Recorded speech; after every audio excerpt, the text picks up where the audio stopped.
about the West conception of us. Oh, right. It's the West conception of us, and then it's our own adoption of the Western paradigm of how you do social change. And that a lot of us have bought into this idea that we can only achieve social change or improvement or advancement in the society through protest and through an adversarial approach to our leaders. Not understanding that whole approach, that whole paradigm is based upon an adversarial paradigm that exists in the West. Yes. That's their experience. Their leaders, their rulers, their elites hate them and always have hated them and have always exploited and oppressed and misused them. That hasn't always been the case with us. And we have systems, we have channels, we have bodies, we have intermediaries, we have the Ahl al-Hal wal-Aqd. And like in Indonesia, you have the ulama, you have religious organizations, you have imams, you have provincial sultans, you have traditional authority structures that can be the intermediary between the people, the population, and the government. And we adopted this idea, or the westernized people. This is part of psychological decolonization, in that we've adopted the idea that this kind of protest, that disruptive protest, is a sign of freedom. Yeah. And if it's not allowed, then this is repression, and this is backwards, and this is authoritarian, and all of these other Western words, Western categories. And it kind of reminds me of that whole conversation with the Native American guy talking about the wheel. Yeah. In that the disruptive protest, the adversarial approach to government, is something that worked for you in the West. This fits your society, your dysfunctional society, and the dysfunctional relationship of the people in power, the people of authority, the dysfunctional relationship between them and the rest of the people, the rest of the population. And then to assume that we must have this, and if we are therefore denied this, then we're being oppressed.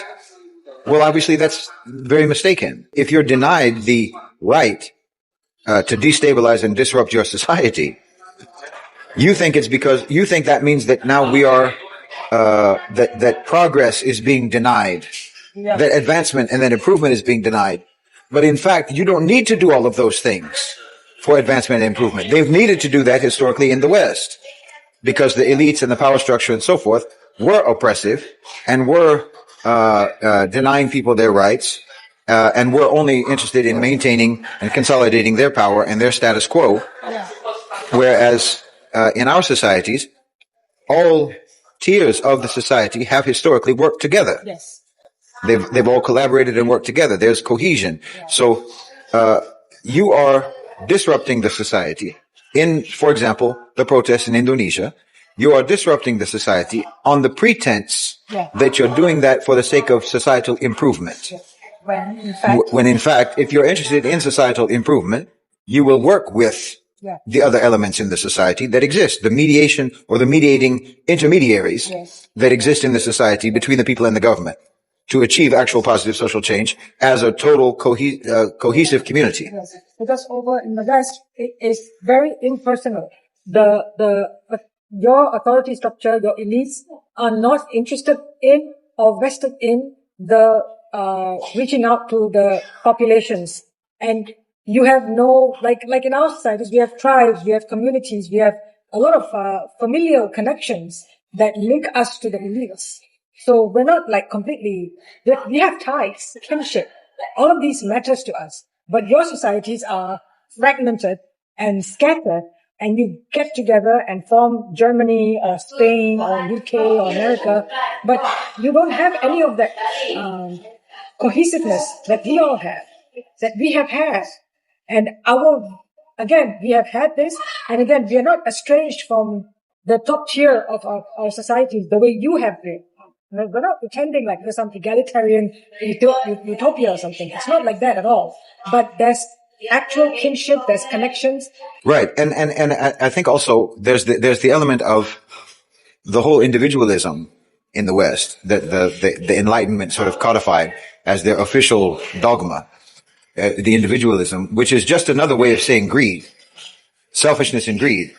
And as they always do, you have now assumed that that's universal. Yeah. That approach to life is universal. So this is why you have this very adversarial relationship, because the individuals at the top of your hierarchy are just out for themselves with the full sanction and the full blessing of Western dogma.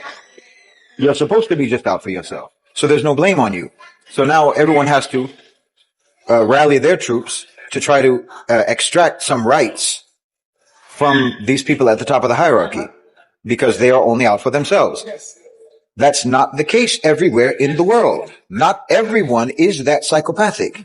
Not everyone in the world is as sociopathic as what you consider to be the pinnacle of human evolution, human development. To you, the pinnacle of that is to be a psychopath or to be a sociopath. That's the Western model of the perfect person. Someone who is completely sociopathic, completely psychopathic, completely selfish, completely only interested in their own particular individual benefit. Right. Of course, you sugarcoat all of that in the name of freedom, individualism. Right. You know. Yeah, always with the euphemisms. Yeah. But ultimately, that's what it comes down to. And then you further sugarcoat it and further justify it by saying, "Well, everyone is like this." It's not true. Yeah, you insist that everyone is. You insist that everyone is like this, but no, it's not true. Historically, our leaders cared about the whole community. Our elites were also invested in the community. They were invested in the society as a whole. Everyone was interested in progressing together. Everyone was interested in advancing and improving together. Now, again, that doesn't mean that there's no greed. That doesn't mean there's no selfishness. That doesn't mean that there's no individual that an individual doesn't prioritize themselves above others. But this is where it happens to an actual normal human degree. Yeah.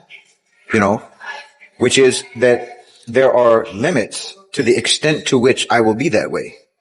Because I am already basically a fundamentally decent human being, or because I live in a society that will hold me accountable. Checks and balances actually exist. Checks and balances actually exist in terms of your own reputation. Yes. Your own reputation, your own credibility. And if your reputation and your credibility suffer because of your behavior, because of your selfish behavior, because of harming others for the sake of your own benefit, then you will lose your influence. And then you won't be able to even serve your own self-interest anymore. All right. Welcome back to the African Streamline. Thank you for coming and thank you for always being here. I really appreciate your presence right here, right now. Now, today I'm hosting Shahid BOLSEN once again. He's a man I love talking about because he speaks truth to power. You know, like he always say things the way they are. You know, many a times, and most especially the Westerners and the white supremacists, they don't always want to be told the truth. But now, let's listen to this. Shahid BOLSEN in this video is talking about something very fundamental, something very crucial, something that I think it's very significant, and all of us gotta have to listen to it. Now, what is Shahid BOLSEN talking about? Shahid BOLSEN is talking about the things that were created, some kind of an illusion, you know, like the things that were, you know, formulated or built, and then it is something that isn't really what it is, or is not really the truth, but it has been built in such a way that you look at it, you think it is the truth. But the truth of the matter is that it has not always been the truth, and it's not the truth at all. Now, we are living in an era where white supremacists want to make you believe in something that doesn't really exist at all. Now, I want to make you believe that a cup is a spoon even when it's not really a spoon. Or I want to make you believe that, you know, a chair is a table even when it's not really a table. So how do I do it? I want to paint it or to, you know, make it look like it is what it's not. And so I'm playing with your psychology, playing with your mind, and playing with your level of thinking and how you come about things and all that to just make you believe in something that doesn't really exist. You know, everything that is going on or everything that is existing right now to the West is an illusion. That is why whites are made to believe they are living an American dream, yet they are not living an American dream. So you keep on thinking that we are on the way to an American dream, or we are in the process of making America great again. Now, when we come to the black land, many people have been confused. Many of us think that the Westerners, I'm talking about the Western countries like Europe countries, like for example, Germany, Italy, Spain, countries like England, countries like, those countries. We're living in an era where they're coming up with something. They want to make you believe in it, even if it's not it. For example, when they come to you, they're telling you, we are coming to bring peace. And so they make you believe in peace that doesn't exist. Or we want to change your life in a certain manner. And so they make you believe they really want to change your life, yet they don't change your life. This one has not only affected the black people, because right now the years are changing, events are unfolding, and we are having different thinking and different approach of things. And a time has come when blacks are awakening. There's a black awakening in the atmosphere right now. And so even the whites themselves, they're still in a recapture where, they think they're living an American dream. They're on the process of making America great again. They're falling. You're going backwards, but you're made to believe you're going forward. And that has always been the trick of the West all the times. That is how they've been doing things, and that is how they have always done things. That is how they want you to know and to believe things. And so Shahid BOLSEN is trying to talk about this matter right now. And he's trying to, approach it in a certain way that I want you to focus on him. I want you to listen to his speech, what he's trying to say. Because it is only by us understanding who we are, who the kind of people we are dealing with, that we can be able to save ourselves, or we can be able to extract actually ourselves from the problems that we are in. Not unless we know who we are dealing with, we are not able to understand all these things. So we've lived in tricks, we've lived in lies, and these empires that are existing have been built in lies and in tricks. And so we better know it, because if we don't know it, we are likely not to, take ourselves out of this bondage or out of this captivity we've been in for quite some time. Now, I want you to pay attention to Shahid BOLSEN. He has a very good speech. And then as you're watching the video, prepare your thoughts, have them shared in the comment section. I'll do my best to make sure I read all of them and give a response where possible. I want to ask you to subscribe, like, and share if the video really, pulls you to a point of interest, and I will really do appreciate. But until then, let's take a look at the video. This is why these movements tend to be, these protest movements betray a very westernized mentality, that you think that you have to disrupt and you have to be adversarial with those in power, when you don't have to be, because you are looking at your elites the way Westerners look at their elites, rather than looking at the real situation in your own society. And again, that doesn't mean that the elites in the Muslim world or in the global South can't be corrupt, can't be selfish, can't be oppressive. Obviously, these things can happen, but we have other ways of dealing with it. Exactly. Another aspect of psychological decolonization is realizing that the colonized people always have agency. Yeah. And always did have agency. And that, for example, one of the leftist narratives, like say a Chomsky, is that America goes around the world and does whatever they want. And if they want to install a puppet, they'll install a puppet. If they want to overthrow, they will overthrow. If they want to activate a social movement or a purge against leftists, against communists, or what have you, then they'll just do it, because they can just appoint a puppet regime to carry out their will. And this in and of itself is a very Western supremacist, Western exceptionalist, white supremacist mentality that you actually are imagining. That, for example, like we were talking about before, the purge of communists in Indonesia was not done against the will of the majority of the population. The leftists tried to present this as, and of course they would, as the CIA ordered Suharto to do it, and therefore he obliged like a good puppet. Not that the majority of Indonesians were already having a problem with communists, that this is something that was imposed against the will of the Indonesian population. and that the communists were the good ones who were advocating for the peasants and the workers and so forth. You don't bother to ask the peasants and the workers and so forth. You just take it as a given that the commies were on the good side, and because America didn't like communists, so therefore America decided on behalf of the leader of Indonesia that these communists were bad actors and needed to be removed. Not that the president or the leader of Indonesia can make that decision on his own, and that if the CIA cooperated with the government of Indonesia to purge communists by providing them names and lists and so forth, that's not the same thing as America ordering them to do it. Yeah. You know what I mean? Like, you act like none of the colonized countries or formerly colonized countries have any agency whatsoever if America gets involved. And like I talked about when I was talking about Ruto in Kenya, it's really not appropriate or realistic to talk about puppet governments, to talk about puppets. Because anyone, like I've said this many times, anyone who is a leader of a country wants to have power and sovereignty. Yes. You know this yourself. No one is happy being a servant, especially if you have a title and you have, the title of leader or ruler or president or prime minister or king or what have you. You want to exercise autonomy, but you are in certain conditions.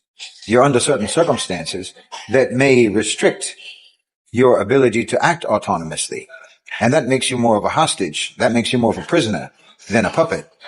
So we can't always assume that if the leaders are making decisions in Africa or Asia or anywhere else, that accommodate, or coincide with Western interests, that means that they're just taking dictation. They're dealing with actual circumstances and conditions that are maybe beyond their control or that they inherited when they got into power that they have to navigate. Yeah. And it also might mean, like in the example of the communists in Indonesia, what America wanted and what the majority of Indonesians wanted coincided. Yeah. There was a consensus that the communists were a problem in Indonesia, and the communists had made themselves a problem in Indonesia for multiple reasons that we don't need to get into. But they were a destabilizing force in Indonesia. And the region, essentially. In the region generally, yeah. And so no one needed to order them to handle that problem. When they handled that problem, it was for their own, for the benefit of their own society, for the benefit of their own nation. Yeah, it's not even like to call it self-preservation more than just the progress and function of Indonesian society, the nation of Indonesia, because you can't just continuously be in kind of aggression with one country after another. Like post-independence, okay, like 20 years down, you still want to keep fighting other countries, other nations over ideologies. Like it was exhausting already. Yeah. See, this is another aspect that especially Muslims, but anyone in the global South, in my opinion, needs to really also wrap their head around. Communism is a Western ideology. It's a European ideology, and it is just as much a colonizer ideology as capitalism or anything else. This is not an indigenous belief system. So there was a time, like in the 60s, 50s, 60s, post-World War II, when a lot of the colonies were gaining their so-called independence, when, during the Cold War period, the bipolar world, when you had to choose which ideology you're going to align with. So, yes, many countries in the global South align more with the communist side.